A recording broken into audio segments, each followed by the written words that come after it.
Assalamualaikum warahmatullahi wabarakatuh. Perkenalkan, nama saya Nadia Raihana Koirunisa, NIM 12610220226. Saya dari kelas HKI 5F.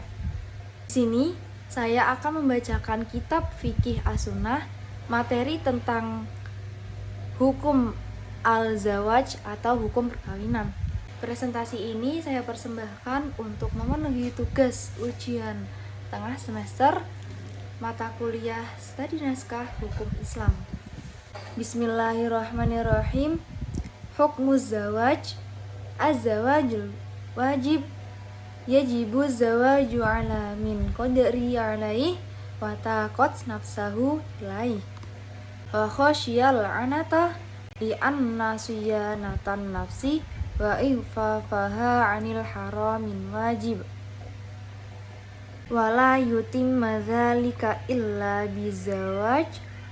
Qala al-Qurtubi al-mustati'u alladhi yatakhafu ad-dararu ala nafsihi wa dinihi minal azubati la yartafi'u an dzalika illa bin nazawaj. La yukhtalifu fi wujubi tazwij alaih fa in qallat nafsuhu ilaihi wa ajaza anil infaki ala zawjah fa innahu yas'uhu qawlullahi ta'ala wal yasta'fifil ladzina la yajiduna nikahan hatta yughniyahumullahu min fadlih wal yukthiru minas siyam.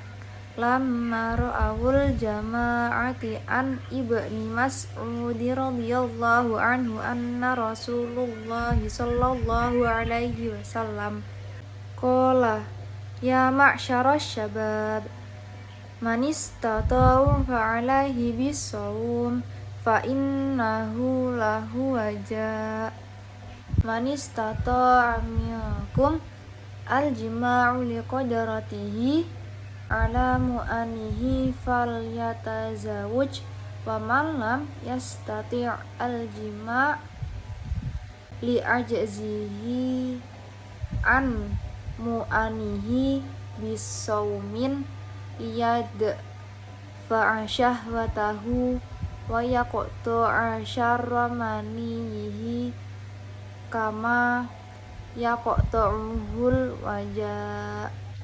Az-zawajul mustajabu amma ma kana ta'iqal lahu wa qadiran alaih walakinnahu yaman ala nafsihi man iqtarafa ma harramallahu alaihi zawaju yustajabu lahu wa yakunu awla minan nakhli lil ibadah fa inna rahbanita laysat minal islamin fi syai'. Rawahu Tabarani an nafsihi bin Abi Waqqasin anna Rasulullah sallallahu alaihi wasallam qala innallaha abdalana birrahbaniyatil haniyatil sam'ati warawal Baihaqi min hadithin Abi Amamah annan nabiyya Rasulullah sallallahu alaihi wasallam qala tazawju fa inni mukathiru bikum mul amama wala takunu karahbaniyatin nasori. Wa qala Umarun li Abi Zawaid innama ta'ulaka minat tazuji ajazu fujur. Wa qala Ibnu Abbas la yutimma tasakan nasiki hatta yatazawaj.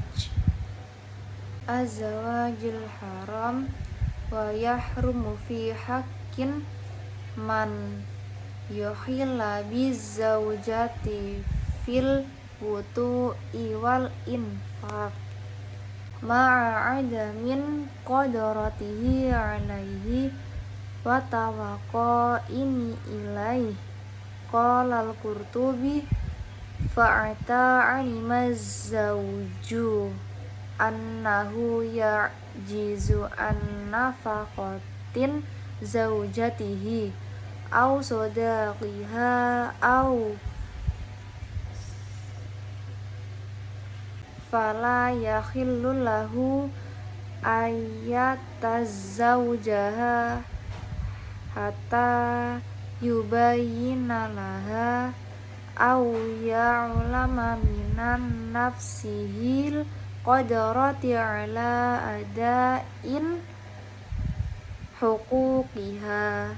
Kadzalika law kanat bihi tutamna'hu minal istimta kana alaihi an yubayyanu kaila yaghurrul marota min nafsih wa kadzalika la yajuzu ayyafarraha binasabi yad'ihi wala mali wala mina'atin yudhkuru ma wa huwa kadhibu fiha.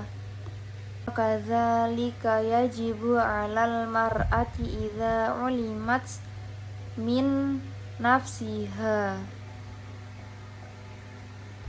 al-ajza an qiyamiha bihukmu fi zawji aw kana biha illatu tamta al-isti'ta'a min junun aw judhamin aw barasi aw da'in fil farji lam ya'uzulaha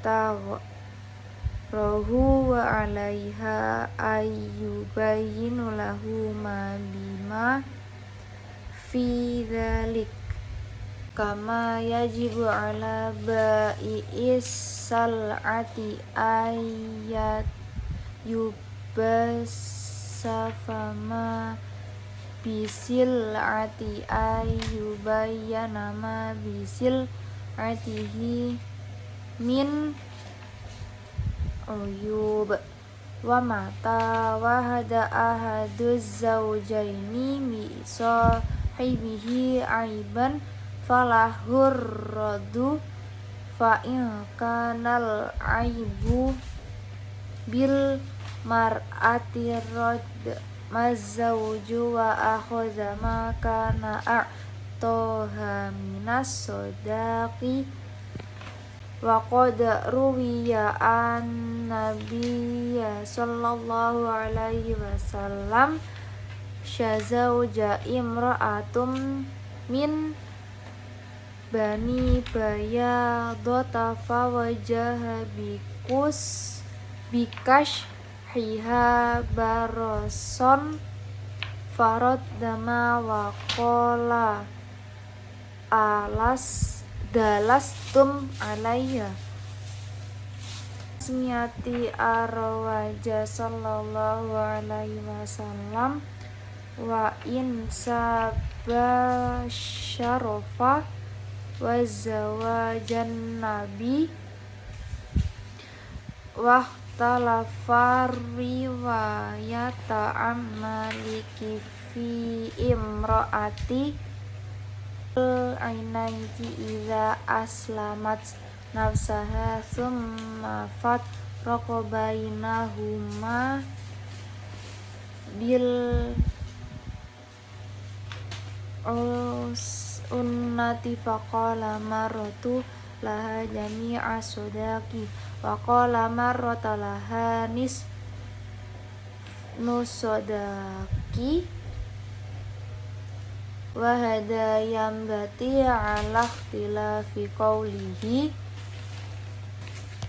bisa mayastahiqus sodaki bit taslimi au bid dukhul qaulani azawajul makruh wa yukrahu fi haqqan may yahillu bizawjati fil wata'i wal infaqi haitsun la yuqa'u dararum bil mar'ati bi an kanat ghaniyatan wa laisa laha rubatun qawiyatun fi wata'i fa innal qata'a bidzalika an syai'in minal ta'ati au li istighali bil ilmi ashtuddat al makramatu zawajul mubahu wa yuba'u fi aiza antafat ad-dawa'i wal mawani'u an-nahyi an-nasalulil qadari ala zawj. Wahid an ibni Abbas anna rajulan maka ila Rasulullah sallallahu alaihi wasallam al-ujubata faqala ala taswi isnaini wa qala Sa'ib bin Abi Waqqasin rudda Rasulullah sallallahu alaihi wasallam ala Utsman bin Mat'unit tabatula walau adzina lahu lahot soina rawahul Bukhari ayyilau adzina lahu bit tabatulahu laba launa fit tabatulahu hatta yuqdiya minal imru ilal ihtisai qala batarani at-tabatulal ladzi aradahu Utsmanu ba'nu mat'unin tahriman nisa'i wa thayyibi wa kullu ma yutalazzu bihi falihadza unzila fi haqqihi ya ayyuhalladzina amanu la tuharrimu thayyibati ma ahallallahu lakum wa la ta'tadu innallaha la yuhibbul mu'tadin. Surat Al-Maidah ayat 87. Taqdimu zawaji 'alal hajji wa in ihtajal insanu ila zawaji wa khashiya al anatu bi arkihi qaddamahu 'alal hajjil wajib. Hukum-hukum pernikahan dibagi menjadi 5. Yang pertama wajib, yang kedua sunnah, yang ketiga haram, yang keempat makruh, dan yang kelima mubah. Hukum pernikahan yang pertama adalah wajib. Bagi orang yang sudah siap untuk melangsungkan pernikahan dan dia khawatir manakala tidak menikah, dia akan terjebak pada perzinaan, maka pernikahan baginya adalah wajib. Sebab menjaga diri dari sesuatu yang diharamkan seperti zina, hukumnya adalah wajib. Sementara untuk mencegah perbuatan tersebut hanya bisa dilakukan dengan jalan menikah. Karena itu, hukum menikah adalah wajib. Hukum pernikahan yang kedua adalah sunnah. Bagi seseorang yang memungkinkan dan mampu untuk melangsungkan pernikahan, tapi dia masih mampu untuk menjaga dirinya dari hal-hal yang diharamkan jika tidak menikah, maka nikah baginya hukumnya adalah sunnah. Meskipun demikian, menikah tetap dianjurkan dan mungkin lebih utama daripada melakukan berbagai macam ibadah. Pada pembahasan sebelumnya telah ditegaskan bahwa hidup melajang dan enggan menikah tidak ada dalam ajaran agama Islam. Hukum pernikahan yang ketiga yaitu haram. Bagi seseorang yang dipastikan dia tidak akan mampu memberi nafkah kepada istri dan keluarganya, baik secara lahir maupun batin, maka menikah baginya hukumnya adalah haram. Tubrani berkata, ketika seseorang mengetahui secara pasti bahwa dirinya tidak akan mampu untuk memberi nafkah kepada istrinya, membayar maharnya, dan menjalankan segala tanggung jawab setelah akad nikah, maka dia diharamkan melangsungkan pernikahan sampai dia benar-benar merasa mampu.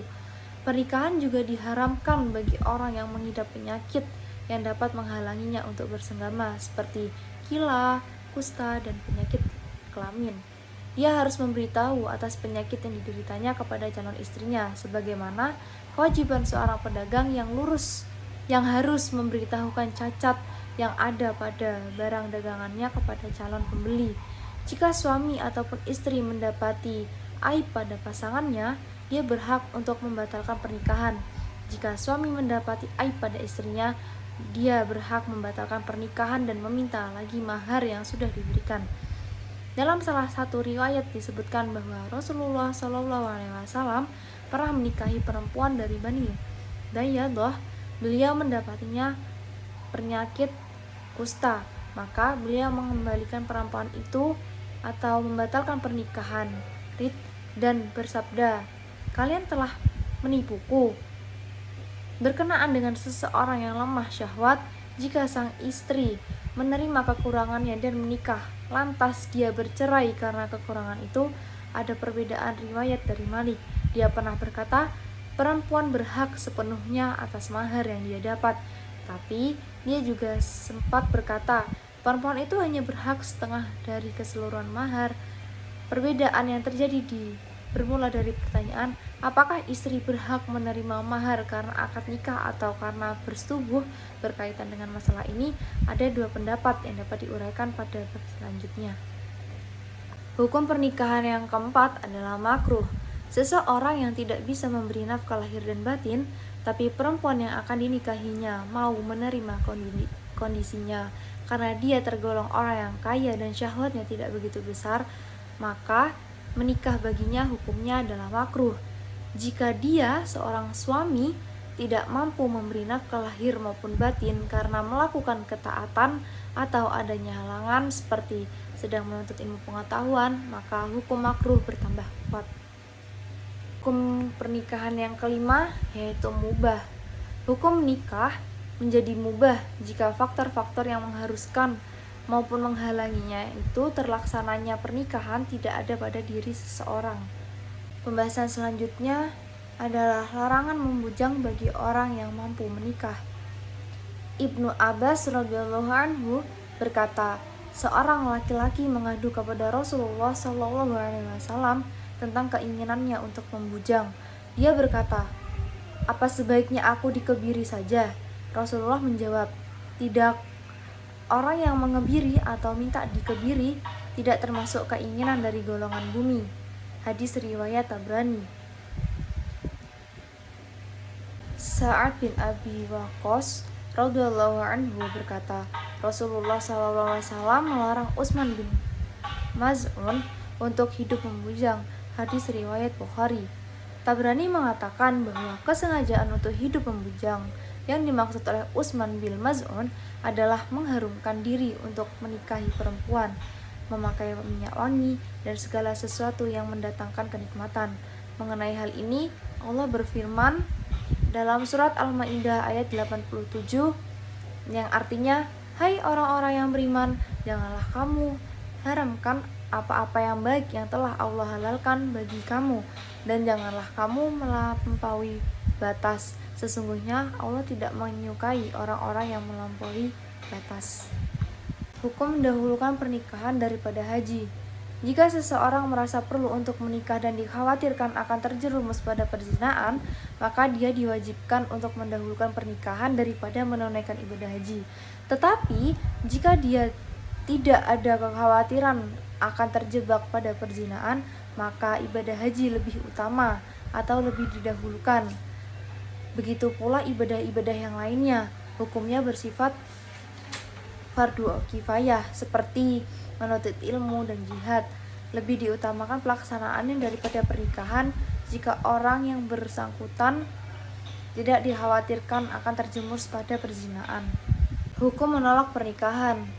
Pada bagian sebelumnya, sudah dijelaskan bahwa pernikahan merupakan sesuatu yang sangat penting dan dibutuhkan oleh setiap orang yang sudah cukup umur dan tidak ada yang menghalangi untuk menikah, kecuali kelemahan dan kesesatan. Amirul Mukminin Umar bin Khattab radhiyallahu anhu menjelaskan bahwa praktek kerohiban tidak ada dalam ajaran Islam, sebab penolakan tersebut pernikahan dapat menghilangkan manfaat dan keutamaan pada diri seseorang. Dengan penjelasan sekilas mengenai hikmah di balik pernikahan, sudah sepatutnya pemeluk ajaran Islam termotivasi untuk mempersiapkan hal-hal yang berkaitan dengan pernikahan dan mempermudah pelaksanaannya sehingga laki-laki dan perempuan dapat melangsungkan pernikahan.